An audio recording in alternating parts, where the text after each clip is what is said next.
A paz do Senhor.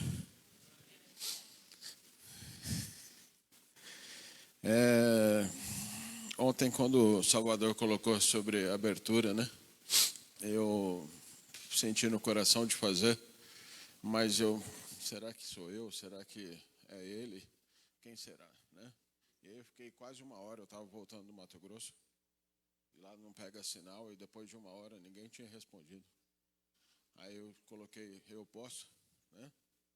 E aí ele, claro, tal. Então, peraí, já que eu posso, agora deixa eu ver se realmente eu posso, né?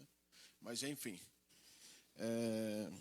esses dias eu tenho tido experiências com Jesus, sabe? E aí, às vezes, a gente fala que Jesus, mas eu perguntei para a Silvia ontem, eu vou perguntar para você, e essa pergunta ficou na minha mente essa semana toda.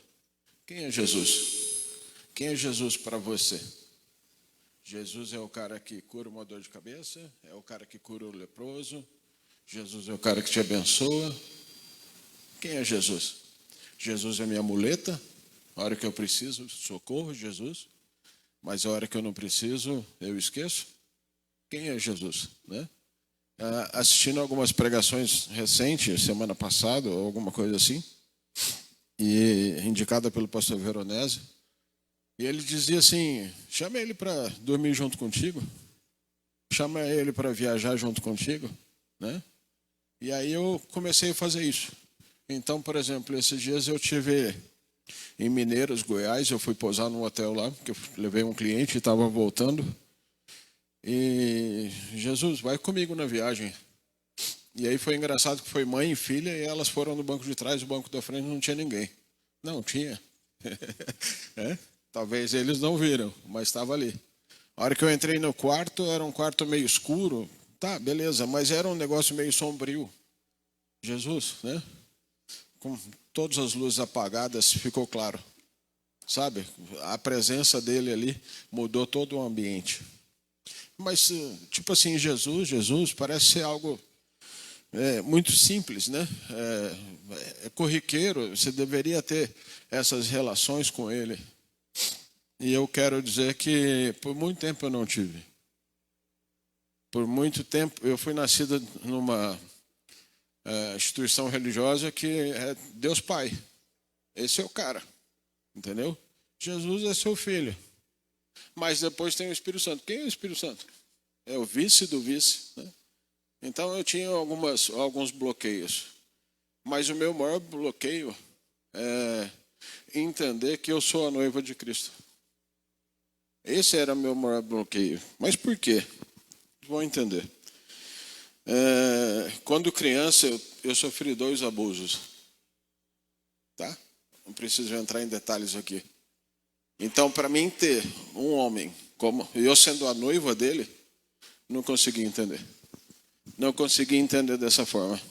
Como ele pode ser meu amigo, e eu passei por 2 situações e não foram amigos.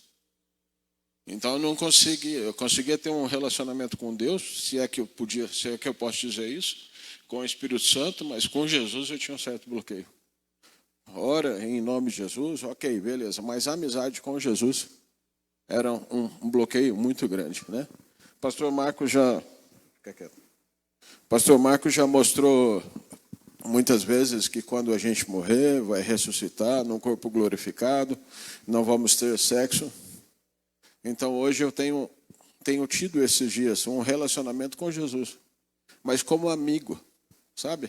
Como amigo. Eu sei que um dia eu vou me tornar noiva dele, mas aí com o corpo glorificado, e não tem nada a ver com aquilo que eu passei quando criança. Mas hoje então eu tenho ele como meu amigo. E como amigo, ainda eu estava pesquisando algumas coisas, veio uma música no meu coração, e eu hoje de manhã pedindo um versículo e tal. E aí simplesmente me veio esse. Já não vos chamo servas, porque o servo não sabe o que faz o seu senhor. Mas eu vos tenho chamado amigos, pois tudo o que ouvi de meu Pai, eu compartilhei convosco. Ele está disponível para ser nosso amigo, mas será que eu estou disponível para ser amigo dele? Então, por isso que eu estou te perguntando, quem é Jesus para você? Ele é seu amigo ou ele é sua muleta? Sabe? Quem é Jesus? É o cara que na hora que eu preciso, socorro, Jesus, sangue de Jesus tem poder, etc. Ou é alguém que eu me relaciono constantemente? Vem junto comigo. Ontem, por exemplo, antes de ontem, eu levando outro cliente, parei para dormir em Pedra Preta, Mato Grosso. E na ida eu disse assim, Senhor, eu não sei onde eu vou dormir, né? Foi um negócio muito... Eu não sei onde eu vou dormir. O senhor prepara um hotel, porque é uma vilinha lá. Prepara um quarto, uma cama, pode ser uma cama de solteiro, não tem problema nenhum. A de mineiro, meus pés ficou tudo para fora, né? Mas estava gostoso, porque ele estava ali. Falei, então prepara um lugar para mim pousar e tal. E aí eu cheguei no hotel, que tem bem na entrada da cidade, um posto de gasolina e um hotel. E aí fez os trâmites lá e tal, e na hora que o cara me levou no quarto, ele disse assim, olha que bom, o quarto já está geladinho. Eu não sei se tinha mais gente para chegar, se ele estava esperando outra pessoa, mas Jesus já foi à frente, ou Jesus foi lá e ligou, ou Jesus mandou alguém ligar, e aquele quarto estava disponível. E aquele calor de Pedra Preta, né? E aí simplesmente chegou lá, o quarto estava fresquinho. Entende? Então são detalhes. E detalhes tão pequenos, que às vezes eu só dou atenção. Às vezes eu só dou atenção na hora que eu preciso de um socorro, na hora que eu preciso de uma ajuda. Mas e no dia a dia? Qual é o meu relacionamento com ele? Será que eu convido ele para estar junto comigo a todo instante? Estou falando de mim, tá? Por muito tempo eu não convidei, por causa justamente desse bloqueio que eu tinha. Mas a partir do momento que houve um entendimento, hoje ele é meu amigo, e um dia sim, vou ter o corpo glorificado, e aí sim eu me torno a noiva dele. Na realidade, eu sou apenas uma célula, né, de um corpo que será sua noiva. Mas mesmo assim, então há um entendimento diferente. Aquilo que eu passei não tem nada a ver com o que Jesus tem para mim, ok? Então eu te convido, eu te desafio. Tenta, eu acredito que todo mundo tenha, mas eu te desafio a ser amigo dele, em todas as áreas. Não só de manhã, acorda, agradece, não só a hora que vai tomar um café, vai comer alguma coisa, mas no dia a dia, no trânsito, né? Às vezes não é fácil, mas ele está ali disponível, ele está ali o tempo todo. No de Mineiros, que o quarto estava meio sombrio assim e tal, a minha oração na hora de dormir foi assim: Senhor Jesus, a tua palavra diz que quando tiver 2 ou mais presentes, o Senhor está falando sobre ti, o Senhor estaria presente, mas eu estou sozinho aqui. Mas a tua palavra diz que o Senhor mora dentro de mim também. Então, por favor, muda o ambiente, né? Muda essa situação. E foi uma noite maravilhosa, né? Foi uma noite de descanso. Então você vê cada cuidado que ele tem para nós, né? E ele não está ali somente para nos servir. Na realidade, ele está ali para nos chamar de amigos. E não quer que a gente seja apenas servo dele, né? Ele quer que a gente também seja amigo dele. Amém? Então é isso que eu queria deixar nessa manhã. Quem é Jesus para você? Amém? Em relação à canção, eu não posso cantar ela aqui porque eu não tenho essa habilidade, mas conheci um grande amigo. Ele é filho de Deus Pai. O seu nome é Jesus Cristo. Nele a gente pode confiar. Sabe, essa canção não saía da minha cabeça ontem. Então, você tem um amigo, um grande amigo. Nele você pode confiar. Amém?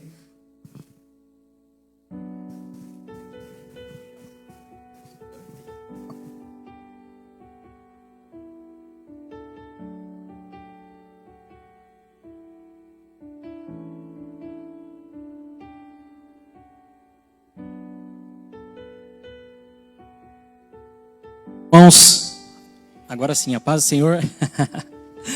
Vamos nos colocar de pé, vamos orar a Deus, né? Palavra maravilhosa, né? De início já tivemos. Senhor Deus e Pai, em nome de Jesus, nós nos colocamos diante de Ti nesta manhã, Senhor. Nós te agradecemos, ó Deus, por mais um dia de vida.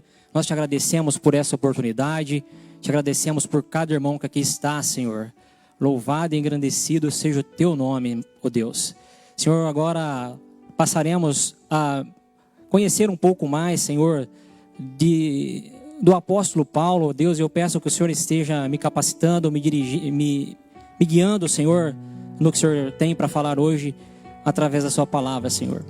Ajuda-nos a entender, a compreender a Tua palavra. Senhor, eu te peço que o Senhor também possa estar dando um domingo abençoado para todos nós após sairmos daqui, que o Senhor possa estar preparando, Senhor, momentos para estarmos contigo, te buscando, nos preparando para estar na Tua casa à noite, para te louvar, para te engrandecer e sermos alimentados por Tua palavra, Senhor. Senhor, visita também as pessoas que não puderam estar aqui hoje, ó Deus, seja qual for o motivo, talvez por doença, enfermidade, ou simplesmente por um passeio, que o Senhor possa estar visitando elas lá onde elas estão e possa, Senhor, estar enchendo elas com a Tua presença, tocando no coração delas para que elas possam estar tendo sede de Ti cada dia mais. É o que eu te peço e agradeço em nome de Jesus. Amém.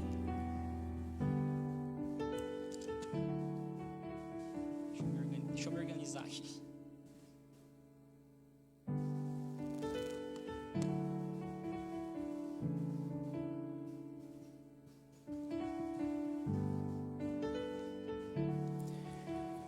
Irmãos, nós estamos numa série, né, de pesquisa e estudo sobre personagens bíblicos, né? Eu acho que está quase chegando ao fim já, né? Os professores aí, acho que tem só mais eu e a Sanderlene, parece, para falar. Mas tem sido uma bênção. Eu não pude estar em todos, né? Infelizmente não pude estar em todos, mas com certeza acrescentou na vida de cada um, né? Hoje eu quero dar sequência. Eu fiquei incumbido de falar sobre o apóstolo Paulo. É uma missão difícil, né? O apóstolo é muito grandioso, né?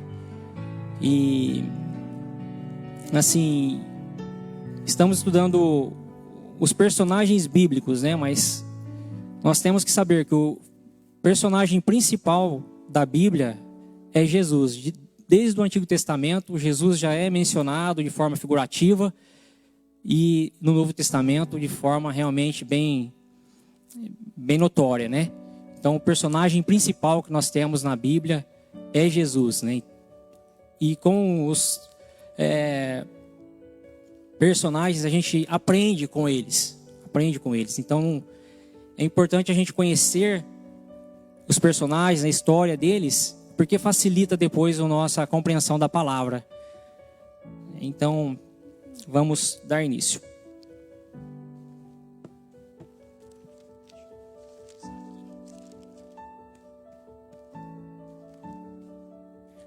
Queria que colocasse uma figura aí do apóstolo Paulo que eu trouxe.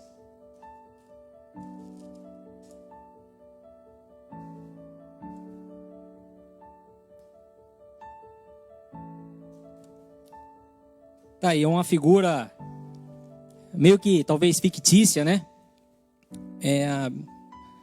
O livro de Atos nos apresenta o apóstolo Paulo para nós como uma pessoa de baixa estatura, parcialmente calvo, né? Poucos cabelos na cabeça, sobrancelhas ligadas e nariz convexo, né? Assim, meio que arredondadinho. E aí teve uns especialistas em reconstituição facial lá da Alemanha que fizeram essa imagem aí. Pegaram um crânio ali da região da Turquia, de alguém de lá, e com base nessas características que a Bíblia trouxe, reconstituiu, né, o rosto aí do apóstolo Paulo. Sabemos que não é exato, né, não é exato, mas quis trazer só para a gente ter uma noção e guardar alguns traços que a Bíblia nos traz, né? Baixo, parcialmente calvo, sobrancelhas cheias, bem ligadas, e o nariz arredondado. Então, a gente tem que ter essa noção, pelo menos, de como era o apóstolo Paulo, né? Já que a gente vai estudar um pouquinho ele. Tem que vir uma imagem na sua cabeça. Tudo bem? É bênção. Tá bom. Uma outra coisa importante que precisamos saber é acerca do nome do apóstolo Paulo, né? Chamamos ele Saulo, né? E Paulo. Ouvimos na Bíblia, às vezes, chamar Saulo, chamar Paulo. Mas o que diz a Bíblia? Atos 13, 9. Se puder colocar aí pra gente.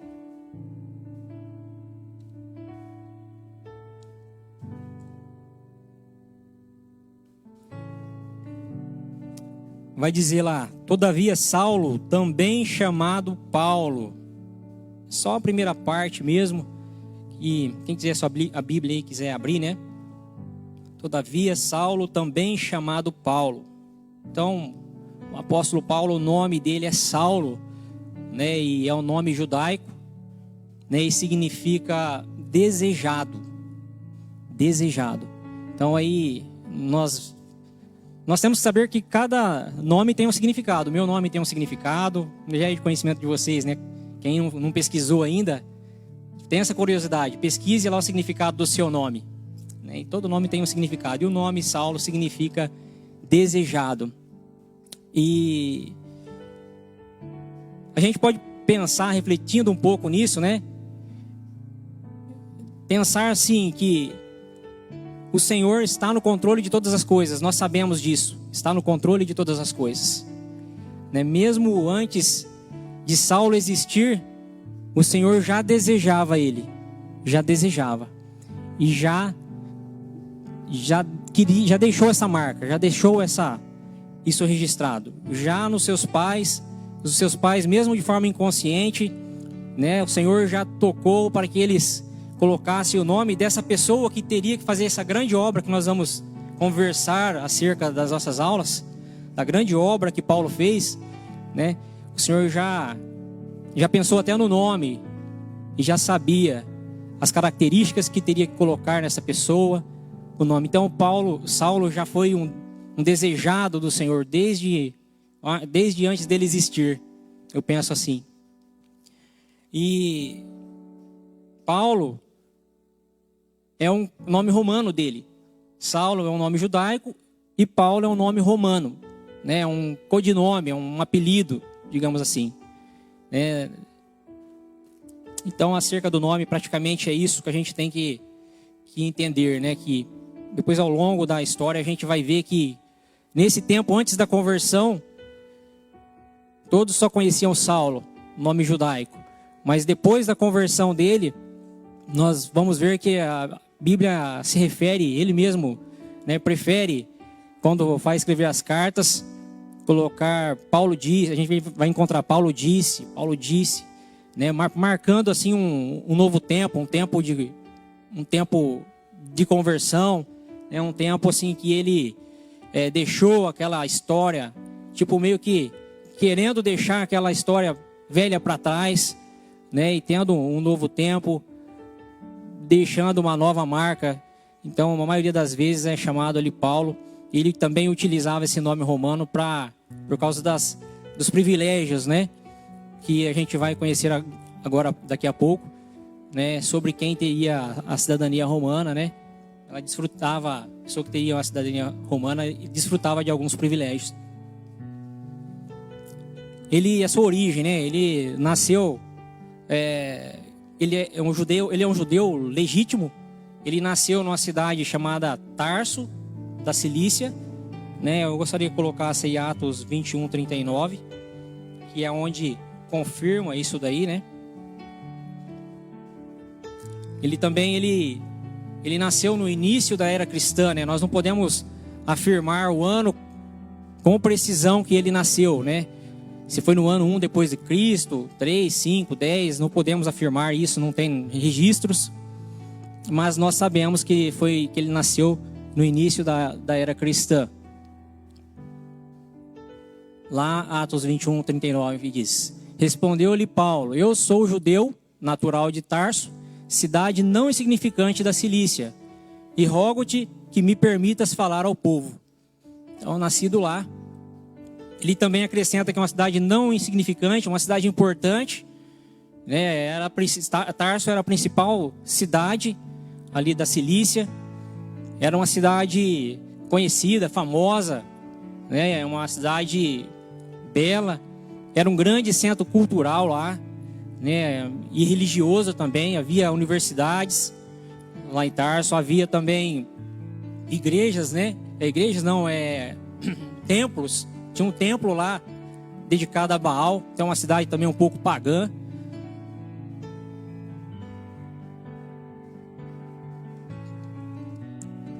Então, essa foi a cidade que Tarso morou, né? Hoje essa cidade fica na região da Turquia, mais conhecida na região da Turquia.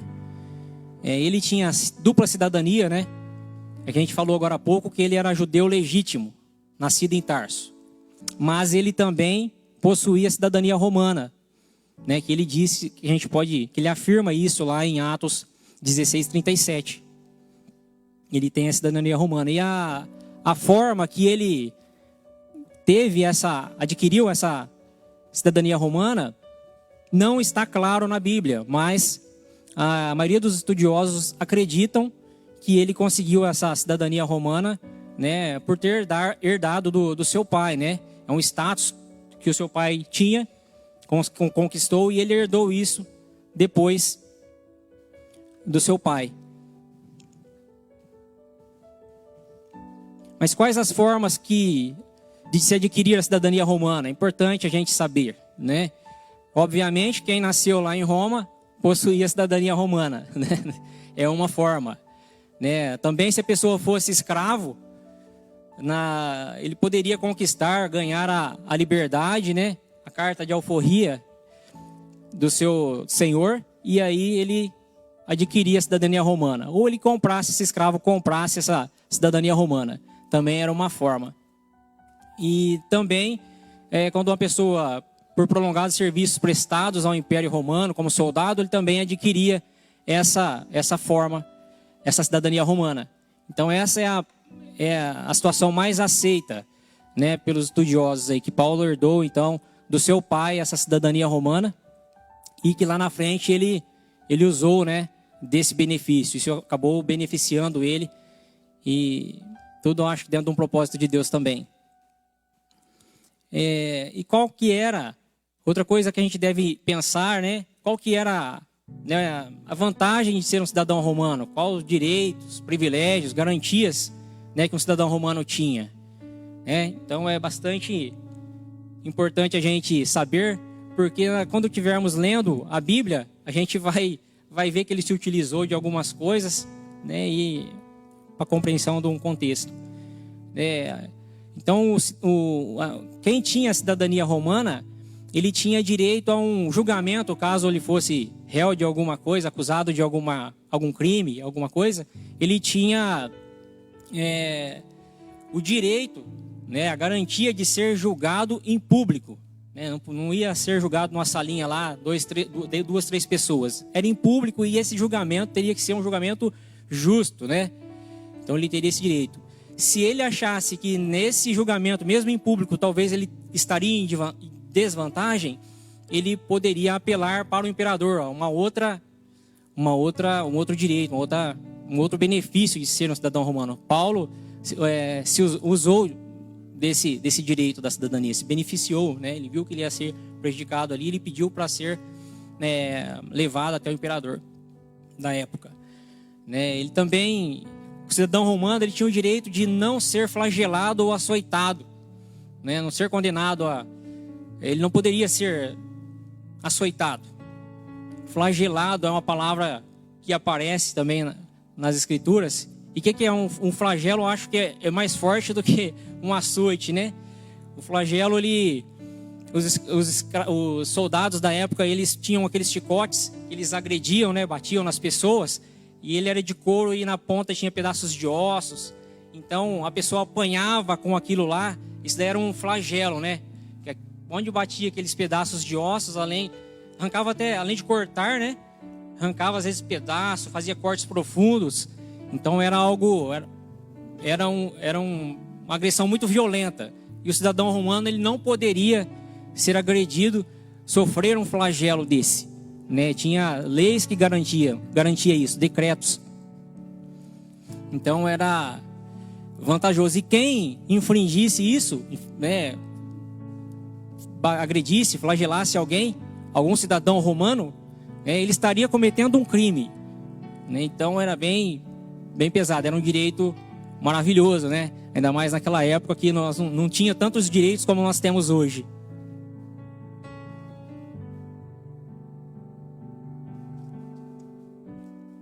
E um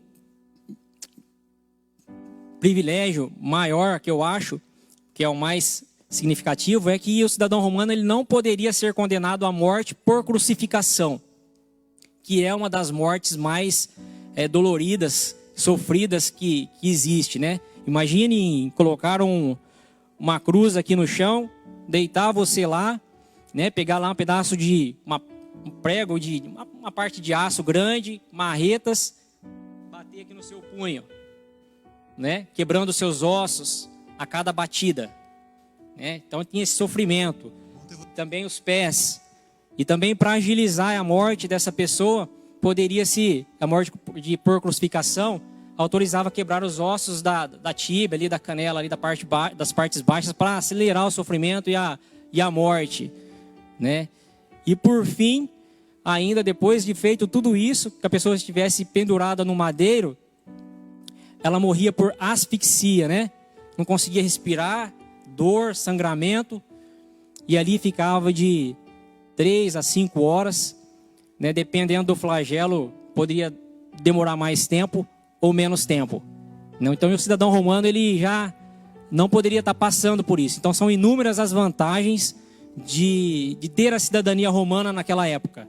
Então todos ansiavam por conseguir adquirir essa cidadania romana e era muito difícil conseguir.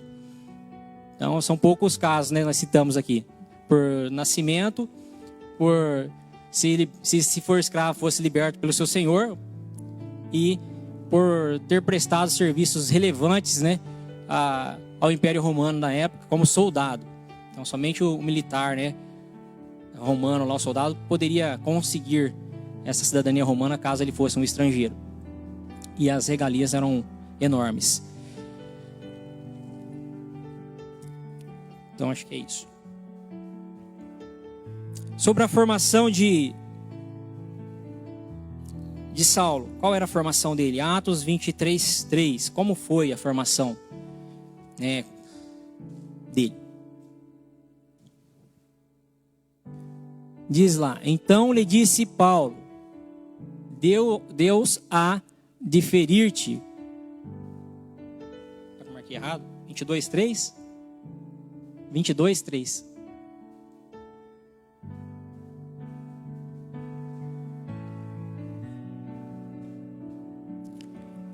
Eu sou judeu, nasci em Tarso da Cilícia, mas criei-me nesta cidade. Ele estava em Jerusalém.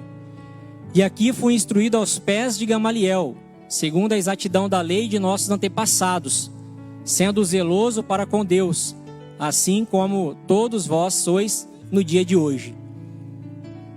Maravilha. Então ele teve o prazer, né, de ter estudado aos pés de Gamaliel, mas quem foi Gamaliel, né? Quem era esse Gamaliel aí?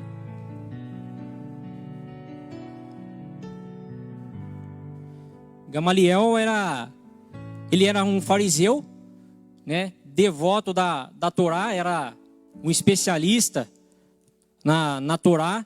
A Torá todos nós já sabemos, mas só reforçando, a Torá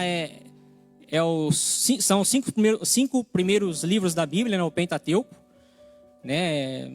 Gênesis, Êxodo, Levítico, Números, Deuteronômio. Então ele era um especialista nisso. Ele era o mestre, um dos maiores mestres, doutor da lei, né? Da Torá. Que mais nós podemos falar dele? Gamaliel, ele era filho de Simão, neto do renomado rabino Hilel. Esse Hilel, ele foi o fundador dessa escola de Gamaliel, né? Uma escola muito conceituada, uma escola que poucas pessoas tinham acesso. Uma escola, imagine uma escola federal, que todo mundo quer ir para lá, né? Nos Estados Unidos, lá, Harvard. Mais ou menos por aí, naquela época, todos ansiavam ir para essa escola. E Gamaliel, ele herdou do seu avô essa escola, ele era ali o representante dessa escola aí. Então ele era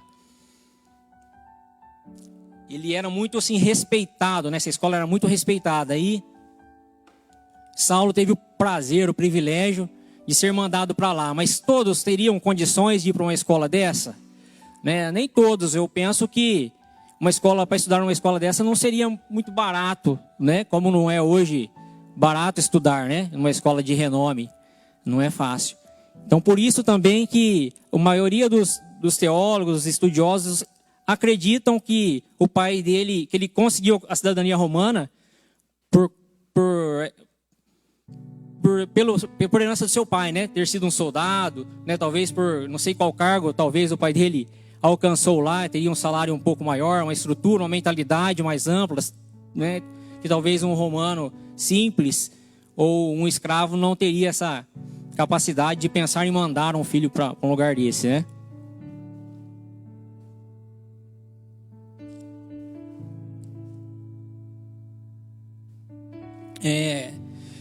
Gamaliel também, ele fazia parte do Sinédrio. Olha como é importante, foi importante o Gamaliel. Ele fazia parte do Sinédrio. O Sinédrio era um tribunal antigo dos judeus, né, onde era composto por sacerdotes, escribas. Até escrevi aqui o nome para não me perder.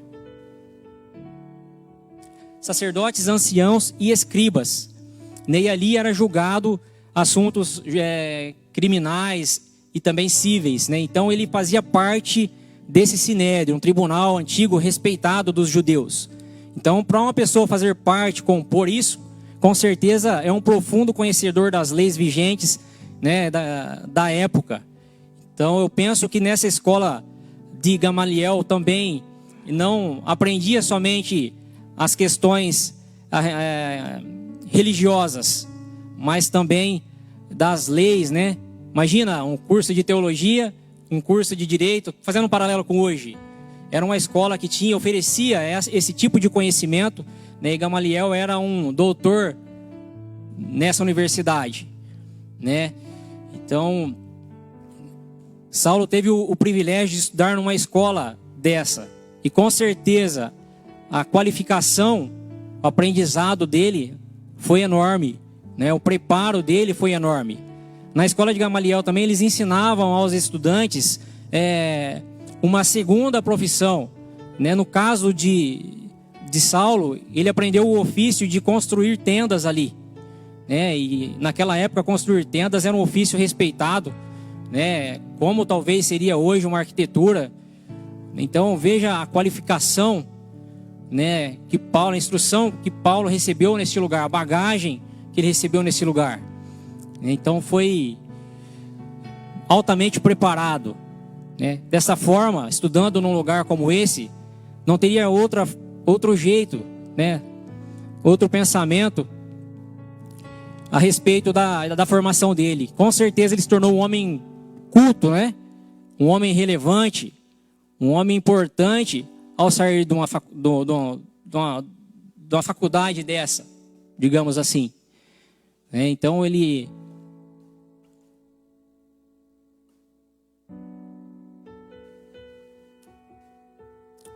um outro ponto, né? Paulo, por sair dali muito culto, né? Ele também conhecia profundamente a cultura grega, e ele falava grego, aramaico, falava hebraico. Então, uma pessoa totalmente preparada para a vida, né? Totalmente preparada para a vida.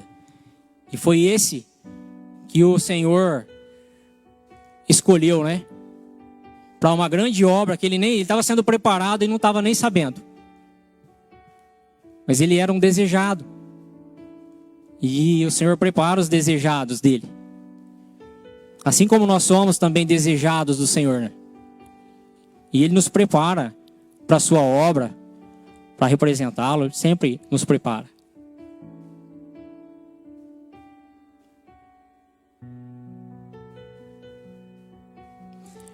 Mas até agora, maravilha. Mas qual foi o problema, né?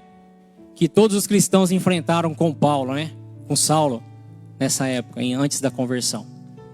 Um homem, a gente pode pensar também que um homem com esse preparo, ele pode ser um homem muito perigoso, né? Poderoso. Um homem influente. E com certeza para os cristãos ele foi um problema. Mas por que ele foi um problema para os cristãos da época?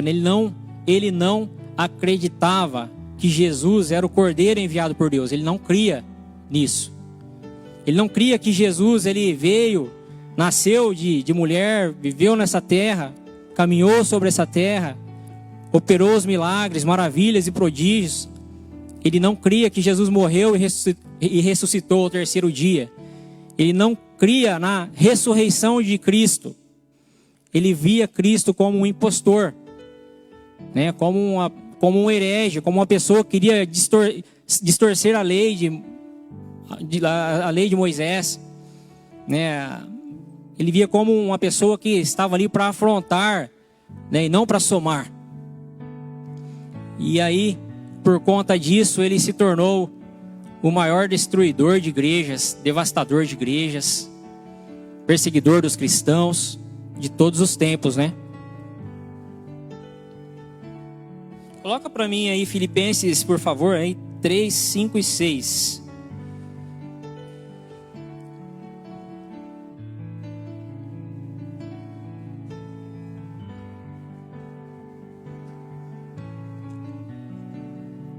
Filipenses 3, versículos 5 e 6.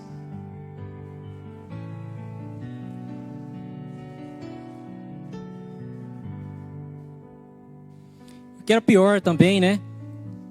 Ele acreditava que quando ele perseguia os cristãos, destruía as igrejas, ele achava que ele estava servindo a Deus e preservando a lei. Olha o absurdo.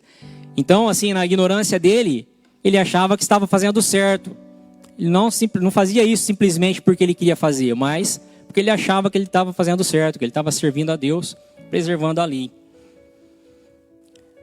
Diz lá, circuncidado ao 8º dia, da linhagem de Israel, da tribo de Benjamim, hebreu de hebreus, quanto à lei fariseu.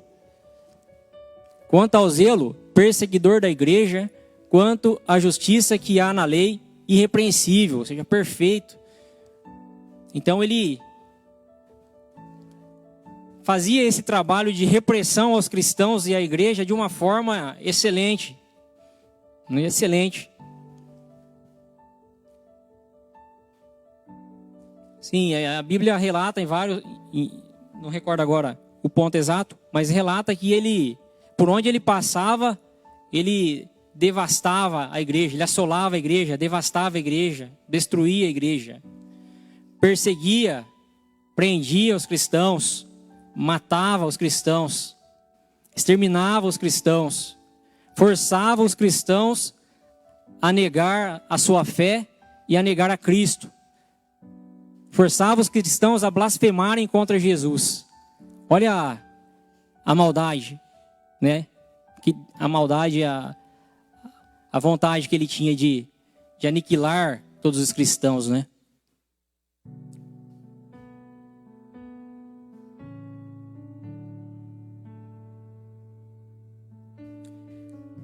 Coloca ali para mim em Atos 26, 10, por favor.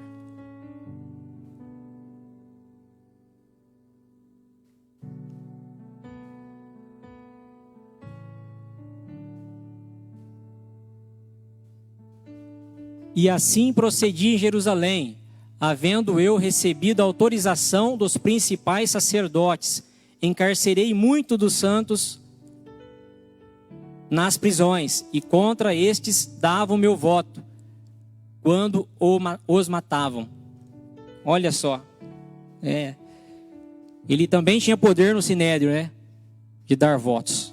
Olha a importância desse homem, ele era um homem influente, muito influente. E com tudo isso daí que aconteceu, ele ficou rapidamente, com toda essa perseguição dele, e essa brutalidade das ações dele, ele se tornou rapidamente um homem famoso e temido.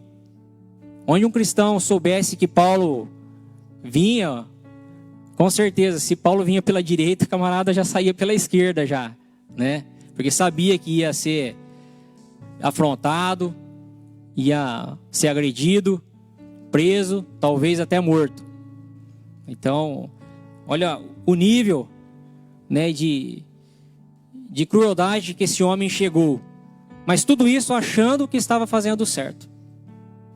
Então, nessa primeira conclusão nossa aqui, né, de examinar quem foi Saulo, né, pensar um pouco na trajetória dele, nós podemos concluir que ele era um homem muito culto, que ele era um homem muito capacitado, tanto para o bem como para o mal, não é verdade? Tanto para o bem como para o mal. Se ele quisesse fazer o bem, ele tinha todas as informações para fazer, tinha toda a capacidade, formação para fazer. Mas se ele quisesse fazer o mal, ele fazia, porque as portas estavam abertas para ele ter a influência com as autoridades, ele tinha o respeito das autoridades, ele tinha. Então, é um ponto, né? A influência dele, eu já falei. Ele não acreditava, né? Um resumão, ele não acreditava em Jesus e odiava os cristãos. Então a gente tem que levar essas marcas, essas características de Saulo, quando nós pensarmos quem foi Saulo. Uma pessoa altamente capacitada, um homem culto, para fazer tanto o mal como o bem. Ele, né? Uma pessoa super capacitada, uma pessoa influente, né? Uma pessoa que odiava os cristãos, né? E não acreditava em Jesus. Então isso é o jargão Saulo, né? Só que mesmo assim, ele era um desejado, igual eu falei no começo, ele era um desejado. Deus o amava, ele nem sabia, mas Deus o amava e tinha um projeto maravilhoso para ele. Assim como tem para nós também, né? Para todos nós. Tem um projeto para nós. Temos que ter essa convicção que nós também somos desejados e que ele tem um grande projeto para nós. Qual o projeto ele tem para nós? Eu não sei, para cada um ele tem um projeto, mas é grande, porque os projetos de Deus são grandes. Só o fato de você se colocar na presença dele e representar ele já é um grande projeto. Só o fato de você abrir a boca e levar o amor dele quando for necessário já é um grande projeto de Deus para a tua vida. Ele tem esses projetos para nós. E eu costumo sempre falar que ele conta com a gente, né, com cada um. E nós temos que ter essa convicção sempre. Peraí, eu não posso estar de qualquer jeito porque ele tem um projeto para mim. E o projeto é grande. O projeto é grande. Amém, irmãos? Então esse é um primeiro pensamento, né? Para a gente conhecer, saber, ficar registrado mesmo, não só na nossa mente, mas no nosso coração também.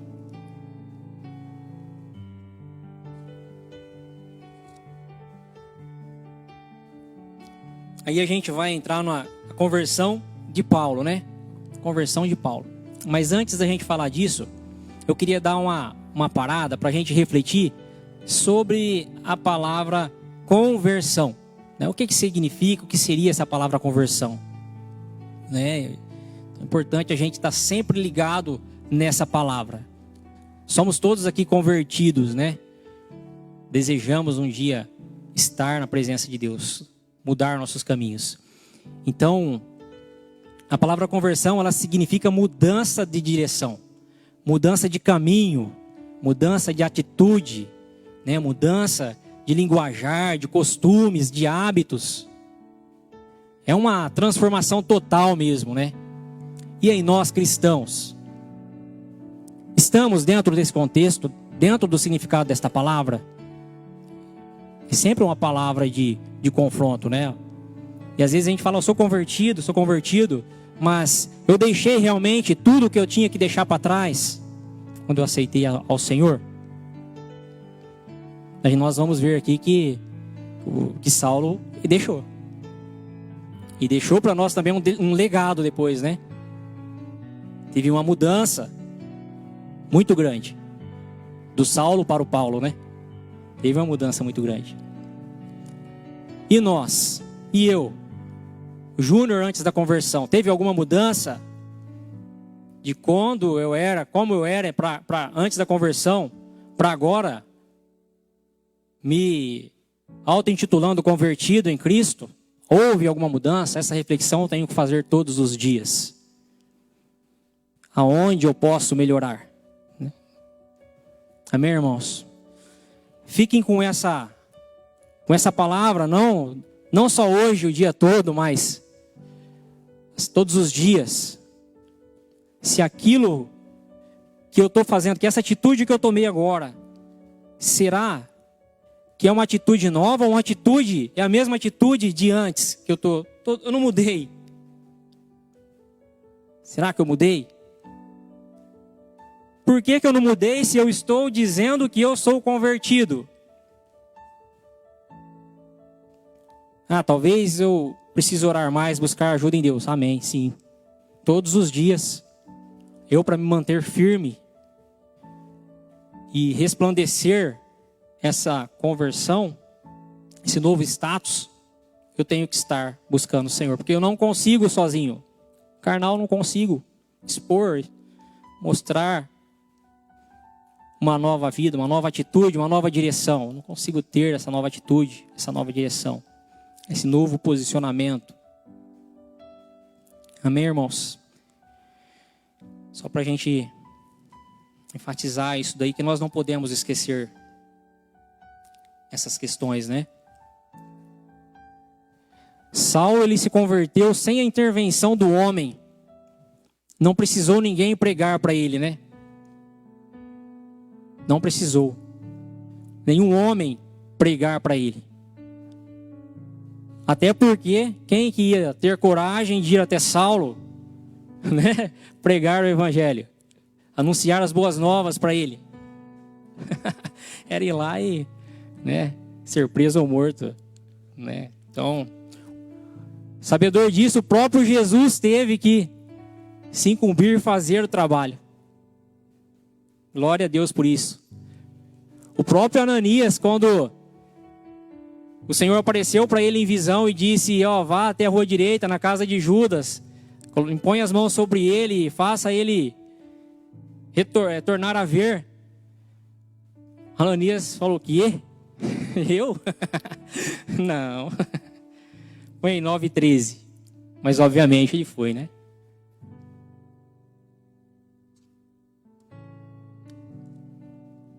Atos 9:13.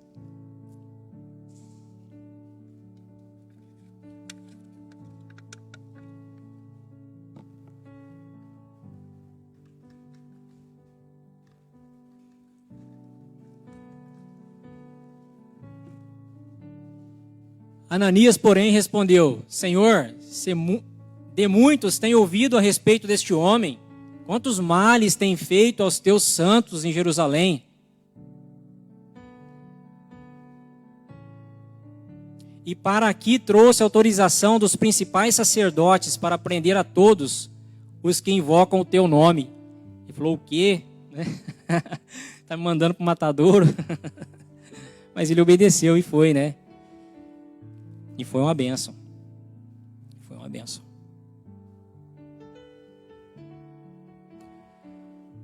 A história da conversão de Paulo está lá em Atos 9, né, de 1 a 9. Depois, nas suas casas, né, abram lá, dá uma lida, tenham conhecimento dessa história, relembrem os detalhes, né? A palavra do Senhor diz que Saulo ainda respirava ameaças e morte contra os cristãos, né? Quando ele foi até o sumo sacerdote lá em Jerusalém, buscar as cartas com autorização para ir a Damasco, né, para perseguir, prender cristãos, trazer os cristãos para serem presos, né? Até porque na concepção dele eram todos hereges, né? Pessoas que estavam querendo desconfigurar, né, a lei do Senhor. Aí eu queria que colocasse aí para mim um mapa que eu trouxe para a gente pensar nesse trajeto que Saulo fez até Damasco.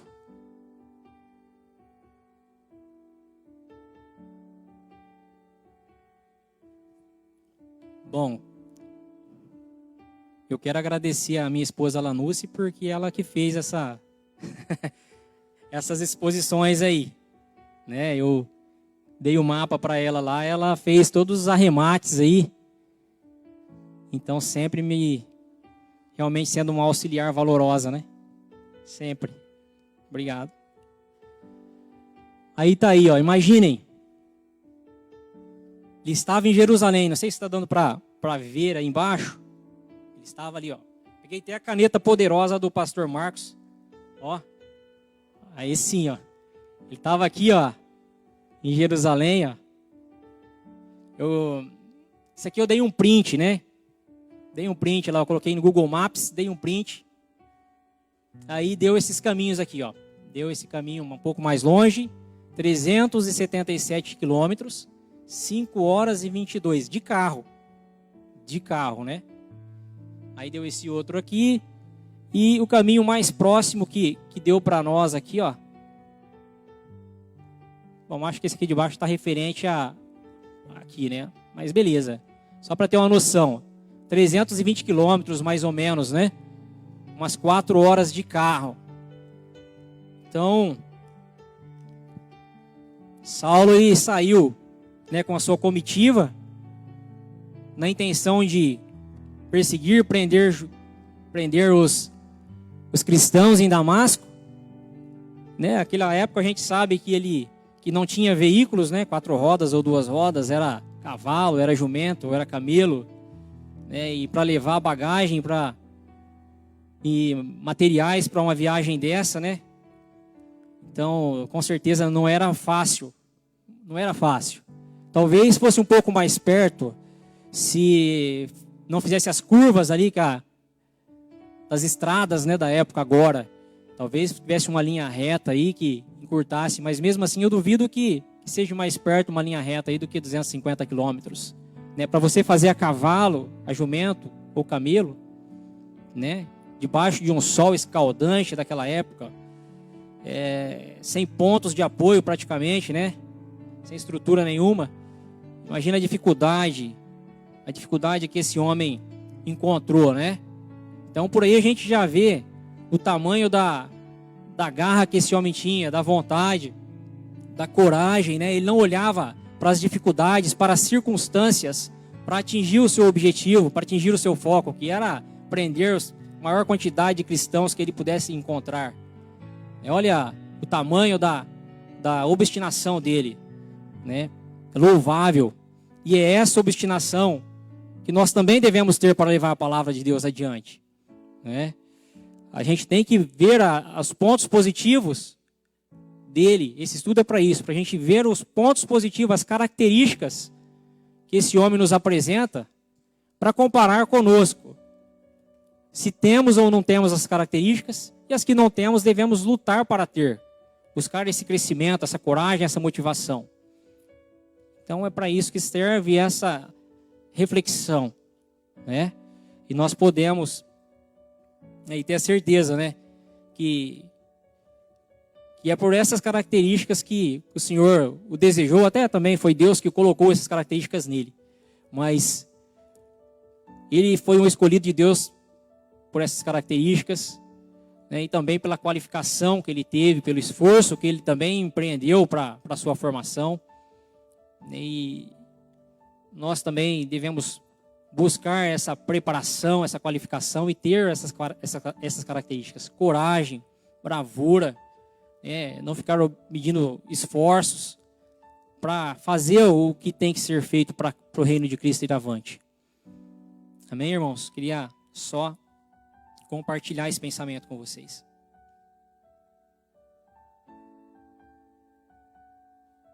E eu quero contar só meio por cima, superficial, a história da conversão dele, a gente ir analisando. A palavra do Senhor diz lá em Atos 9 que era por volta do meio-dia, a gente vai ver em outra passagem, que era por volta do meio-dia, ele estava próximo já a Damasco, creio eu que já estava lá, daquela estradinha vermelha ali, ó, para cima, já estava avistando Damasco, ó. Forma simbólica isso, ó, pessoal. Já estava vendo Damasco, e era por volta do meio-dia, a palavra nos garante. E que ele viu uma luz muito forte ao redor dele e da sua comitiva.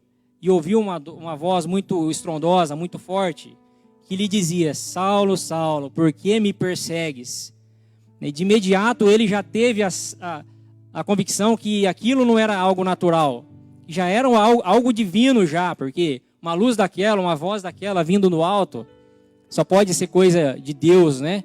Imediatamente ele já já respondeu: quem és tu, Senhor? Né? E esse Senhor da Bíblia, você pode ver lá que já está em maiúsculo, porque ele já reconheceu como Deus.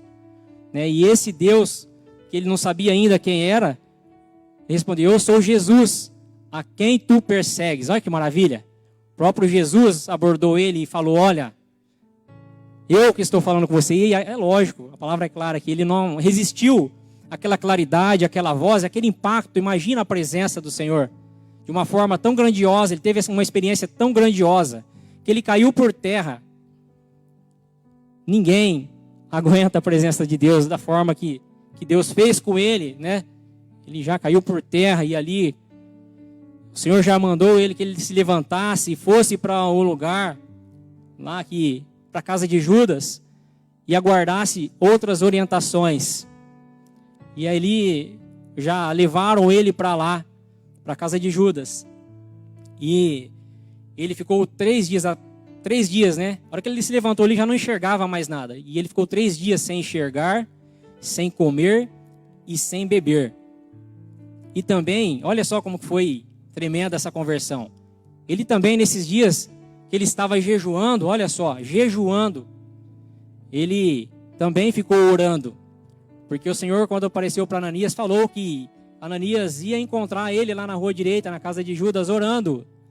Olha só, características de uma conversão verdadeira, sincera e real. Imagina o que o Senhor ministrou no coração de Judas nesses 3 dias de jejum e oração. Cada irmão que ele perseguiu, que ele agrediu, que ele prendeu, cada irmão que tenho certeza que Jesus fez ele relembrar de uma forma profunda a convicção que aqueles irmãos que morreram ou apanharam e não negaram Jesus e nem blasfemaram contra ele. Imagina o tanto que isso remoeu no coração dele, o tanto que ele se cobrou por não ter visto isso antes. Ele enxergou a dureza do seu coração. Imagina o trabalhar de Deus nesses 3 dias. Deus com certeza fez ele lembrar, Jesus fez ele lembrar daquela situação onde o diácono Estevão foi apedrejado, né, porque as pessoas acusavam ele de que ele estava, né, a palavra me fugiu, mas estava tipo denegrindo a lei de Moisés ali, né? E ele foi morto por isso, não aceitaram. E aí se tornou o maior mártir da história, o primeiro mártir, né? Mártir da história. Imagina que Jesus ali fez ele lembrar disso e ele deve ter se cobrado. Falou: olha, o Estevão, ele disse que os céus estavam abertos, estava vendo lá Deus e o Filho do Homem, Jesus, de pé, ou seja, vivo, né, do lado direito de Deus. E ele viu tudo isso, a pessoa morrendo apedrejada, né, por algo que acreditava, por um Deus vivo, e ele não acreditava, ele não enxergava isso. Imagina o tanto que ele foi constrangido nesse momento. Imagina o tanto que ele foi constrangido e apertado. Ele deve ter chorado muito por causa da cegueira e dureza de coração que ele tinha. E quando ele se levantou dali, quando Ananias foi até lá, colocou a mão sobre ele, ele retornou a ver. A palavra fala que imediatamente ele quis se batizar, ou seja, quis deixar tudo velho para trás. Ali ele já tinha convicção. 3 dias o Senhor ministrando no coração dele. Ele teve a certeza que aquele Deus que ele não acreditava, né, que era heresia, era real. E aí ele quis já se arrepender de tudo o que ele fez, né? E a palavra fala que ele passou já a pregar na sinagoga. Olha, que transformação rápida. O próprio Jesus abordou ele. O próprio Jesus ministrou no coração dele. Um homem duro, com uma vontade de fazer o certo, mas estava cego, perdido. Mas Nunca é tarde, não é verdade? Nunca é tarde. Glória a Deus. Glória a Deus por isso. Foi tão impactante essa experiência que ele teve com Jesus nesses 3 dias, que ele passou, né, de maior perseguidor de cristãos, destruidor de igrejas, a ser o maior pregador da palavra, maior fundador de igrejas de todos os tempos, o maior teólogo de todos os tempos, até os dias de hoje. Nós não vimos alguém que fez o que ele fez ainda. Então, é maravilhoso isso. Dos 27 livros do Novo Testamento, ele escreveu 13 livros, obviamente inspirado pelo Espírito Santo, mas 13. Praticamente 50% do Novo Testamento foi escrito por um homem que outrora era o maior perseguidor dos cristãos, o maior devastador de igrejas, e passou a ser o maior fundador de igrejas depois de Cristo. Olha a obra que ele fez. E se ele fez uma obra grandiosa, nós podemos dar sequência nisso. Nós podemos e devemos dar sequência nisso. Amém, irmãos?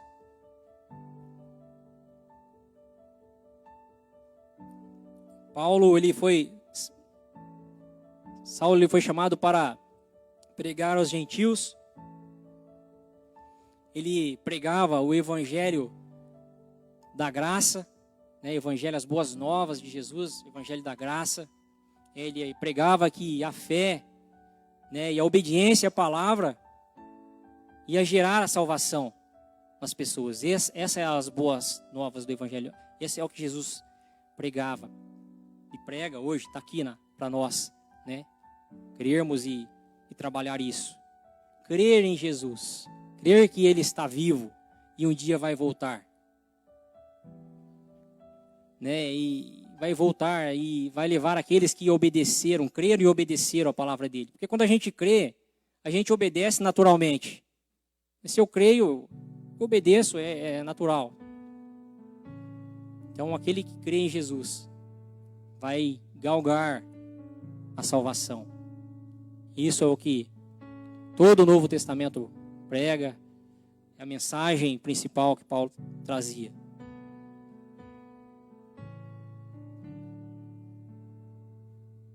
Nesse encontro com Deus que ele teve, ele recebeu uma nova identidade, olha, uma nova identidade. Ele deixou de usar o nome Saulo, deixou para trás aquela perversidade, aquele nome pesado.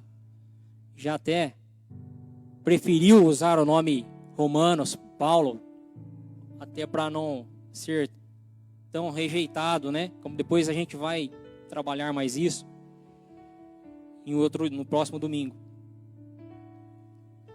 E da mesma forma, nós recebemos uma nova identidade quando nós nos convertemos a Cristo. Recebemos uma nova identidade. E nós precisamos transparecer essa nova identidade. Como eu já tinha falado agora há pouco, mas enfatizando. Nós precisamos transparecer essa nova identidade. Não só ser convertido para mim, mas as pessoas têm que notar isso. Como notaram. As pessoas que conheceram Saulo um dia, puderam ver a diferença depois. Puderam ver. Ananias viu ele orando, não acreditava que estaria orando crendo em Jesus, que ele estaria orando crendo em Jesus. Transpareceu de imediato um novo tempo com Deus. Então hoje nós vivemos um tempo de renovação, em Cristo. Devemos buscar isso com afinco, com dedicação, com esforço, todos os dias. Todos os dias. Se puder pôr para mim Romanos 12, quem tiver a Bíblia e quiser abrir, só para a gente dar uma ênfase nisso.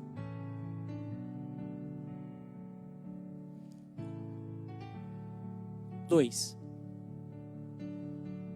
12:2.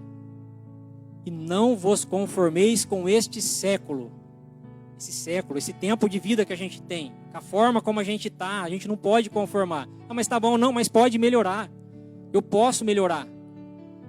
A palavra fala, não vos conformeis com esse século, com a forma que você está vivendo, mas transformai-vos pela renovação da vossa mente, para que experimenteis qual seja a boa, agradável e perfeita vontade de Deus. Olha que bênção.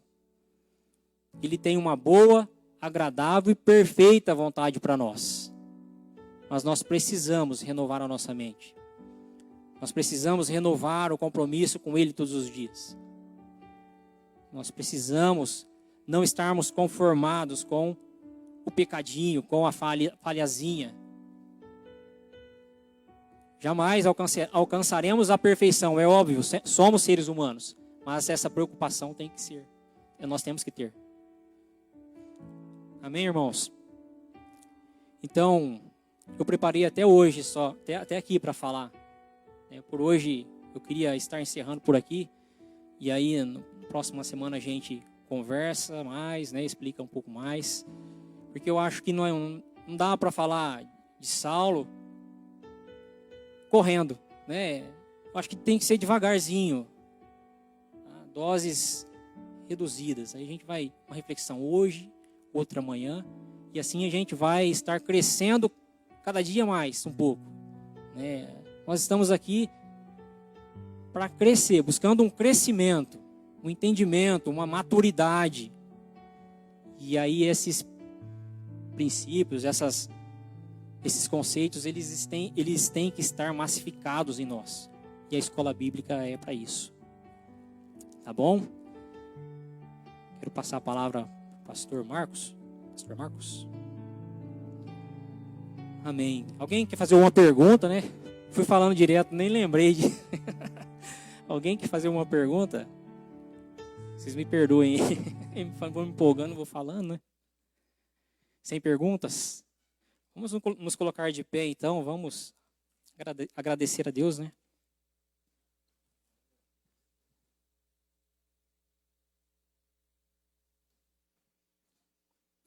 Aleluias. Senhor Deus, nós queremos te agradecer, Pai, mais uma vez, Senhor, por tudo que o Senhor tem ensinado para a tua igreja, por todo o carinho, por todo o zelo que o Senhor tem tido com a tua igreja, fazendo-nos entender com a tua boa, agradável e perfeita vontade, Senhor. Muito obrigado por esta manhã maravilhosa, obrigado por tudo que foi ministrado aqui desde o início, Senhor, obrigado por cada vida que aqui está, obrigado pelas vidas que irão assistir, Pai, essa mensagem posteriormente, serão tocadas por Ti, ó Deus, serão alimentadas e fortalecidas por essa palavra, Senhor. Que o Senhor possa, todos os dias, Senhor, estar conosco. Senhor, que o culto desta noite, Senhor, seja uma bênção, Senhor, que Tu possas estar usando o ministro nesta noite para falar conosco. Que a Tua presença, Senhor, superabunde este lugar, ó Deus. Que nós não venhamos a sair daqui, Senhor, sem sentir a Tua presença nesta noite. Que nós possamos, ó Deus, realmente, que a nossa adoração possa estar chegando diante do Teu trono como um aroma suave, como um aroma agradável. Que o Senhor possa, Senhor, estar se alegrando com as nossas atitudes, ó Pai, com as nossas posturas, com a nossa busca, e que a Tua misericórdia possa estar sendo derramadas sobre nós todos os dias, ó Pai. Alcança, Senhor, toda a nossa parentela agora. Alcança, Senhor, todos os irmãos que possam estar enfrentando alguma enfermidade agora e faça, Senhor, o que já está, Senhor, determinado por Tuas palavras na Bíblia, Senhor, esteja curando, Pai, cada um deles agora, em nome de Jesus, é o que eu te peço e agradeço desde já. Amém. Conheci um grande amigo, ele é filho de Deus Pai. Conhece essa, Gisele?